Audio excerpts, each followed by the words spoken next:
Welcome to Beckway Balance, where we bring you insights and voices from Perth's accounting frontline. I'm Nadene Lewis-Laing, and together we'll unpack the stories, the challenges and the wins that define accounting careers right here in WA.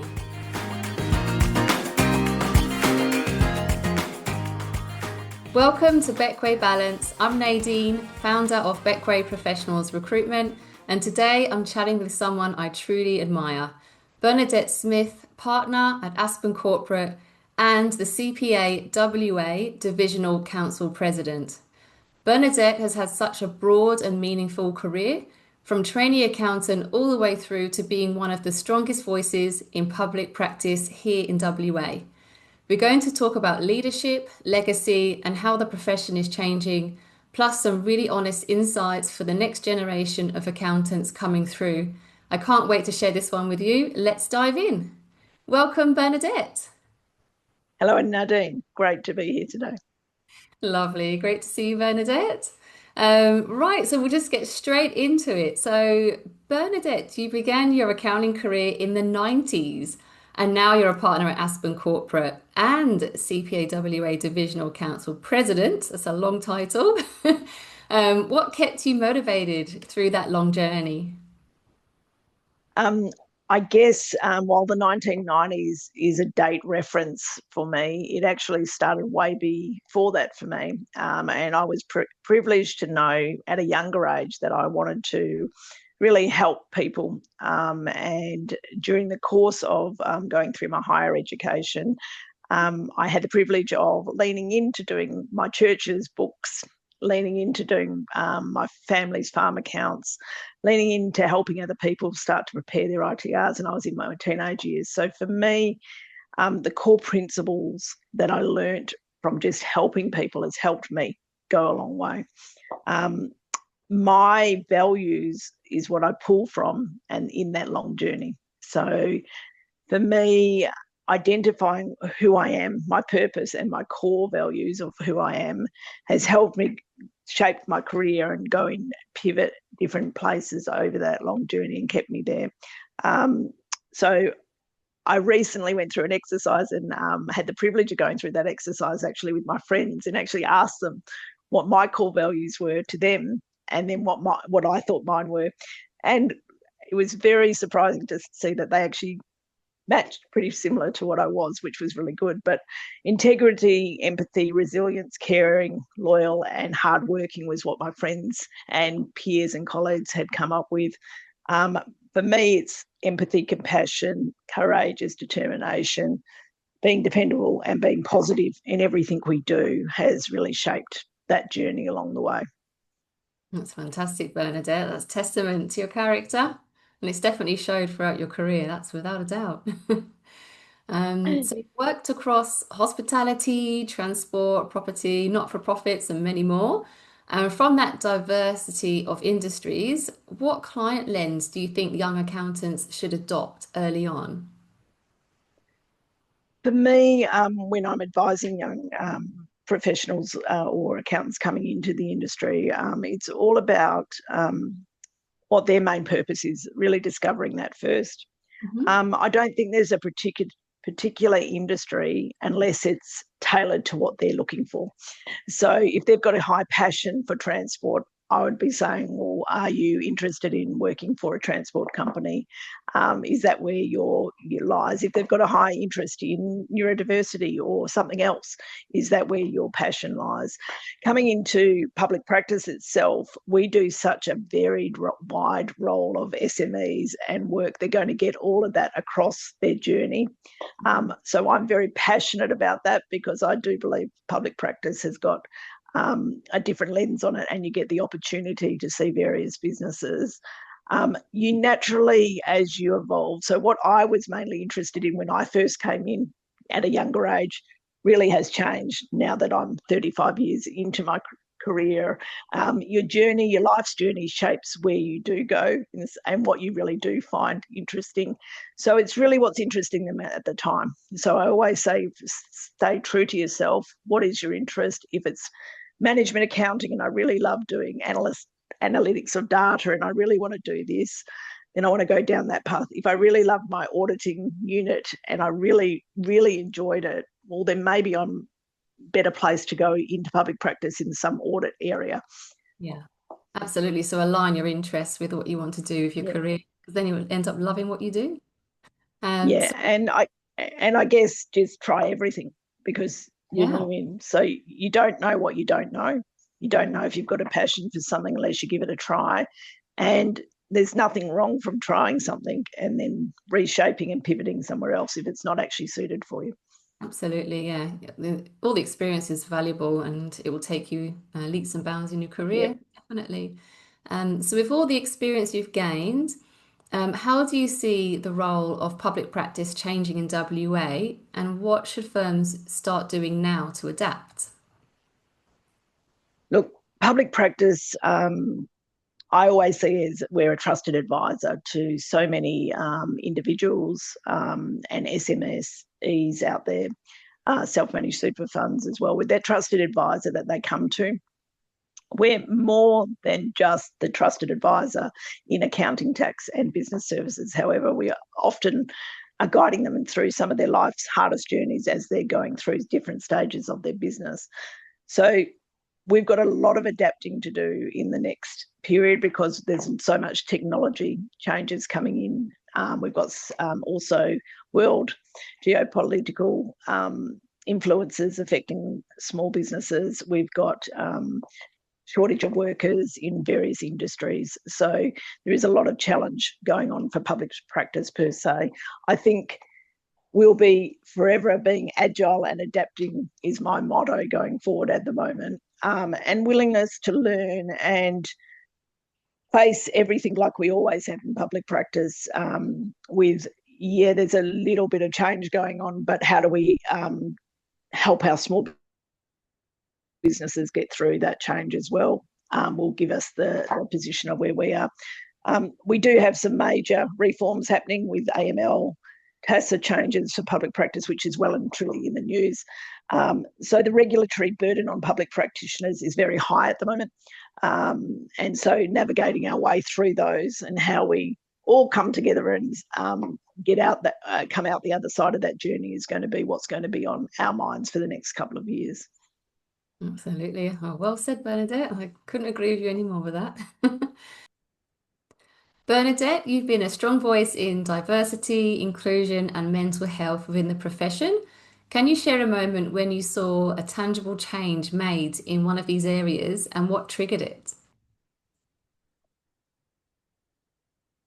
I think for me, diversity and inclusion for me covers a number of things.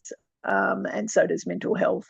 Having a daughter who has ADHD, anxiety, has led me to appreciate mental health and wellbeing and what that journey has brought on for her. And that started back in 2008 for me. So that whole journey has started back then.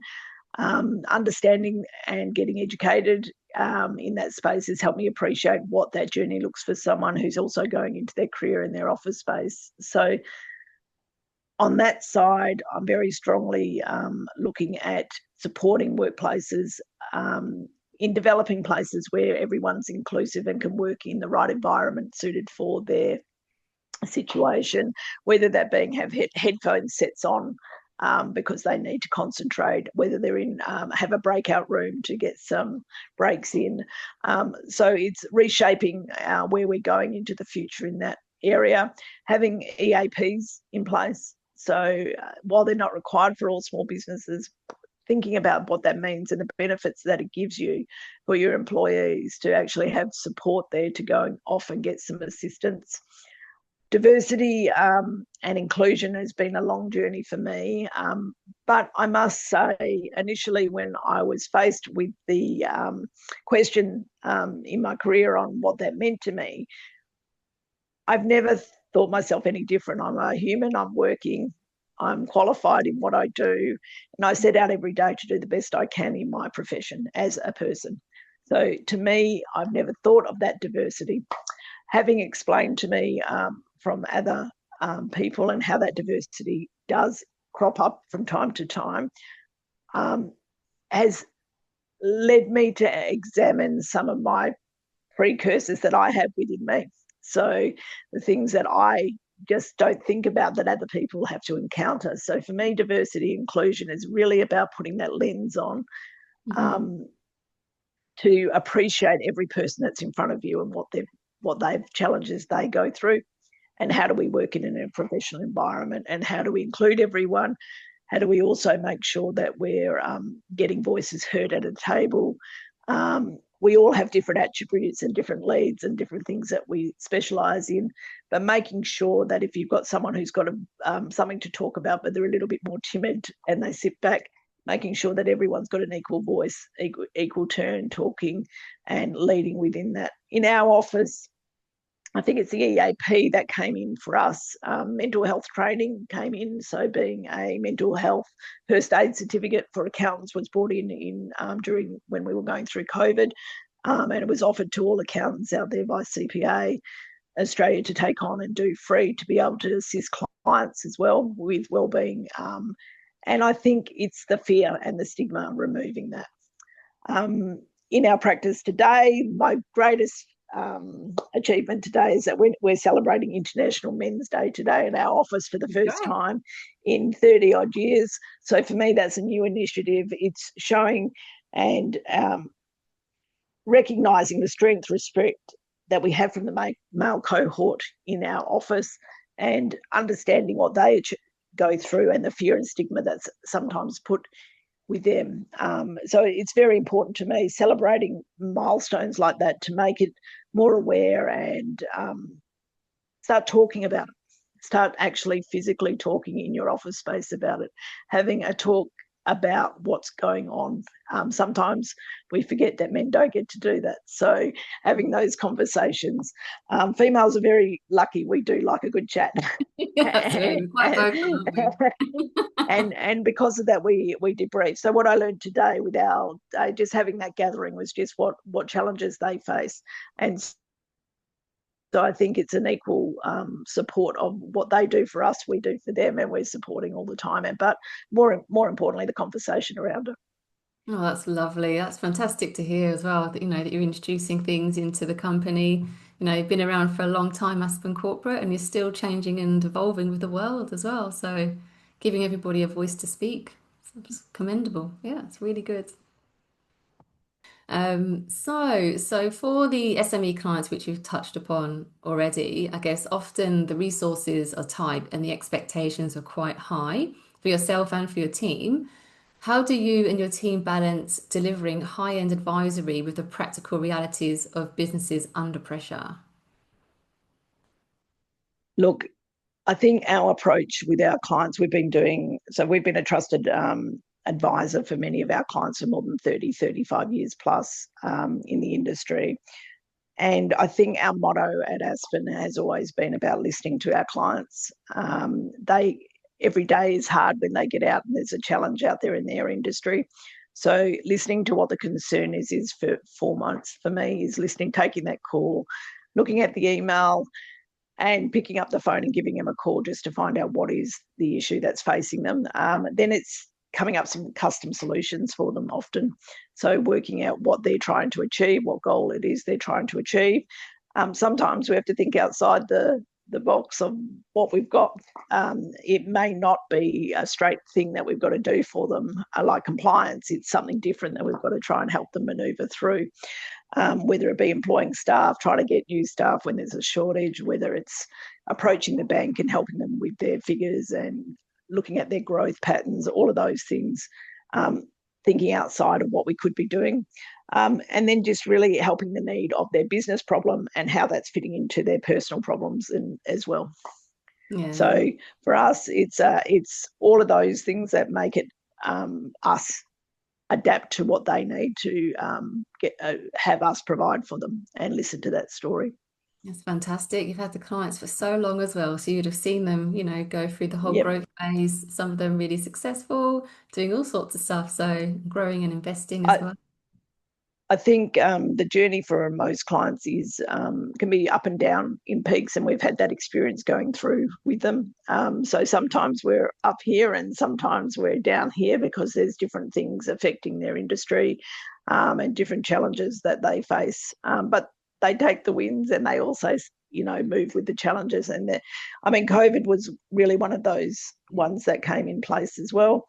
For all of us, that shaped everything and how we manoeuvred through. And most clients, with businesses took on an awful lot of stress during that time and navigated that really, really well. So in WA, we did really well. We did, yeah, absolutely.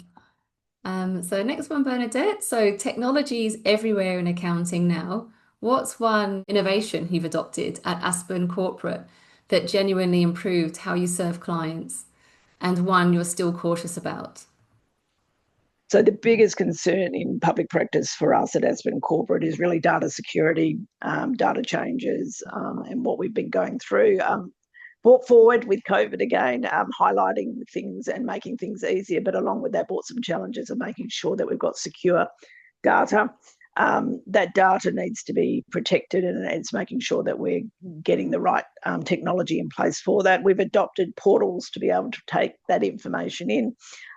We've adopted digital signing to be able to make it easier for clients to sign using secure platforms that give us that evolution, if you like, in software. Corporate also doing corporate secretarial work has really changed, and we've gone more online with that, again using portals and digital signing in that space as well. So for innovation, in the last 2 years, that's what we've been doing, is looking at that. Client software, bookkeeping software, accounting software for clients, and moving with that technology is always at the front of my mind when I'm doing their work, is where are they going with that technology? And along with that, the cost of all these subscriptions and services that we're using, what impact that's having on their business, and how easy are they to use in their business, etc. So they're the things that in the last few years that we've been doing. Coming up, AI will be our greatest challenge, and developing some policy around that. Absolutely. I'm seeing quite a lot of topics and podcasts and all sorts coming up about AI in accounting. So yeah, it's an interesting one. So so lots of changes. Lots yeah, of changes coming. 100%. So thinking about the next generation of accountants, if you were hiring someone today, what three qualities would you look for beyond technical ability that signal they'll thrive within public practice? So again, it comes down to thinking about where we're going in the profession, all the transformation that we're going to be going through, cyber crises, AI, whether it's ESG or digital transformations in general. It's critical thinking, curiosity, collaboration skills, creativity, and communication skills. So the way we are all now thinking on topics requires you sometimes to use your critical thinking to analyse and think outside the box on how we're doing things. Curiosity, just asking questions, that hasn't changed from when I first started as an accountant, but it's still there and it's still relevant. That curiosity and passion for what you're doing and asking if you don't understand, those skill sets are highly regarded. It means that you're caring about the work you're doing, caring about the clients that you're involved with, and you've got a passion to learn. The collaboration is more now understanding that you're collaborating online, you're collaborating in meetings, but there's more collaboration than ever because we've got an open medium now. So being able to be heard and sit back and listen when needed in those collaborations to get the best outcome for clients, peers, partnerships, whatever you're doing, and working in those groups. That collaboration is started at school. I know that's happening in high schools, so it continues in your office journey now, and being able to respect and understand other people's point of view in that collaboration. So taking those skill sets on. Creativity, we're seeing creative things coming on. We've got podcasting, we've got various medium social channels, we've got YouTube, we've got Instagram, we've got creativity going on in everything we do now. So it's being open to think and work with what you've been learning and adapt those tools to it. But with that, it's the delivery of the communication. So understanding how we all work as professionals and we want a certain outcome. How do we achieve that outcome with our communication that we're trying to deliver to the client? How do we get through stuff that is hard for a client or hard for a small business person to understand?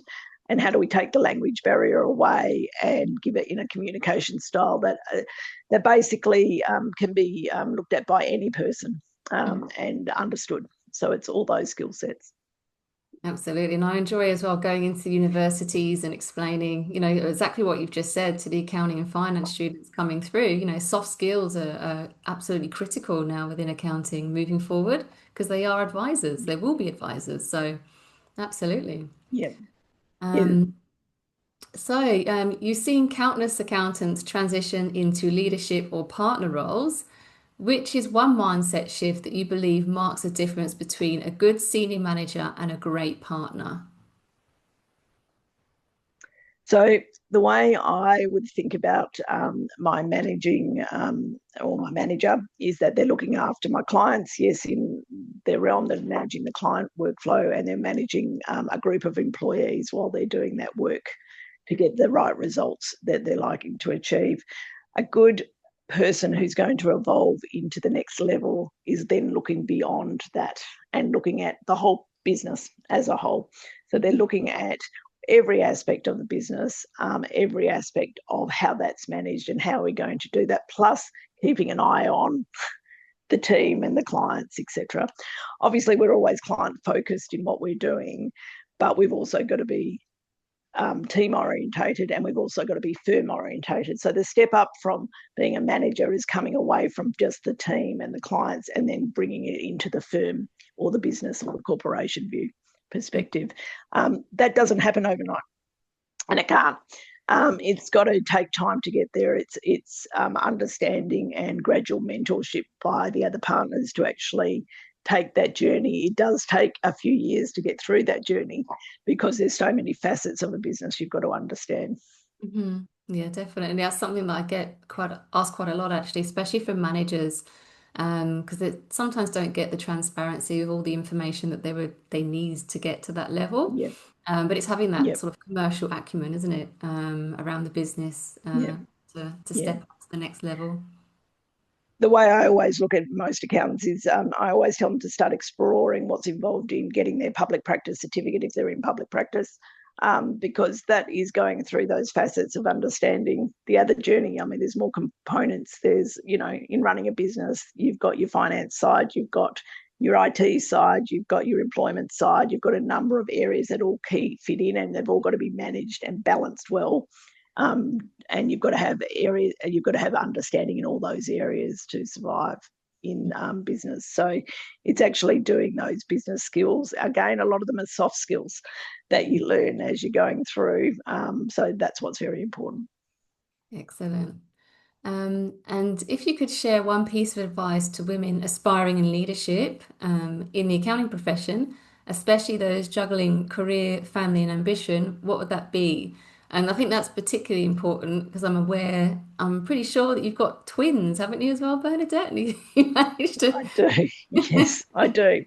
Um, I guess there's many levels of advice during my journey because I've had different stages of those careers, and with family, you've got different ages as you're managing through a career. I guess the one thing I would impart is that to walk in purpose, you need to be unstoppable on how you're thinking your career is going to go. So if I was looking at the younger version of me, I had purpose, I had passion, I was looking to not lose what I'd learnt in my degree. And for me, and this is a personal choice only, for me, that pathway was that I still wanted to continue to work when I was having children. I was lucky enough to be blessed with twins first time. In some respects, I think that actually helped me, and that sounds odd, but it made me be very organised. And I also managed to have two at once, one time, so there wasn't a gap in between. So in some instances, it did have me, but it made me pre-plan, make sure I was ready for the day and organised.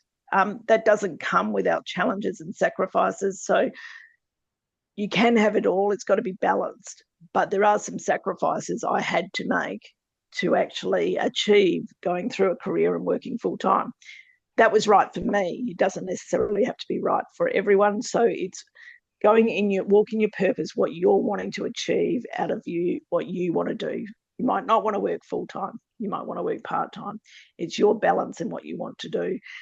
The sacrifices I had to make personally were that I couldn't go to all school events for my kids. I couldn't go to some things that other mothers were going to. I had to put in extra time for that side of my balance. I had to do it in other ways. Mm-hmm. There was ways I did that. Those ways were participating in outside activities after hours. So it is a flexible thing. So it's working around what you've got. I must say, however, we've got a wider scope now. It's come a long way than when I first was doing it. It's a journey that you do need to be supported. Your journey is limitless. And I never say never, but you do need support. You need to touch base with your professional colleagues. I had a lovely group of female cohort around me in CPA that guided me, and I could talk to and work out ways I was going to navigate certain challenges I may have had in that journey. Equally, I had great champions at Aspen who supported me when I needed to pivot and do things. I did work full-time after 4 weeks of having those twins. I went back to work full-time, and I've continued that way all the way through. That was not done by myself. It was done with a joint effort of having flexibility to be able to work a few days from home during that time, long hours, sometimes at night time. And so that's what I was talking about. You've got to have some sacrifices to achieve what the client needs, because after all, you are still looking after your client's requirements and trying to meet all their needs. Wow, Bernadette, that's incredible. I was just absolutely inspired by everything that you've done. It's incredible, like to be able to, progress to partnership level, raise a family, because you went on to have another child after that, Well, and yeah, yeah, it's incredible. Yeah, you're really I proud of think I think most females out there do the same thing. They're well organised. We're well organised cohort out there who can get things done. So it's a can-do attitude for me. It's about, if I want this, I'm going to do it. Then how am I going to do it? And I always say you just seek others' advice and listen to everyone, because what someone else has done may not suit you totally, but there'll be a snippet of advice in there for you that you can take on board and help with your situation. And help you reach your full potential of what you want to do. I've sat on committees, I've been involved in other things as well, so I've had great support, and that's what I'm really privileged to be involved in. Oh, Bernadette, you wear many hats. You're everywhere, literally. I think diversity with my last child and going into that space with neurodiversity, that was the biggest blessing for me. It made me change my mindset, even after having twins, that that neurodiverse space and wellbeing and mental health is really, really key in developing your career as well, and making sure that as a female that you're doing that and getting that well-balanced view with all your peers as well, and taking breaks when you need to. One of the hardest things. So I haven't done it easily. I've made mistakes. Believe me, I've made many. And one of them was setting regular breaks. So making sure that you are getting those regular breaks in. It's fantastic advice, Bernadette. And I might take some of those tips on board myself, especially ones with the breaks. All right. Well, Excellent. a massive thank you to Bernadette for your insights and contribution to the profession. It's admirable, it really is. So no, thanks again for your time. So thanks everybody for tuning in to Beckway Balance. That's all we've got time for today, but make sure you follow us on Spotify and YouTube for upcoming episodes, and I'll catch you next time.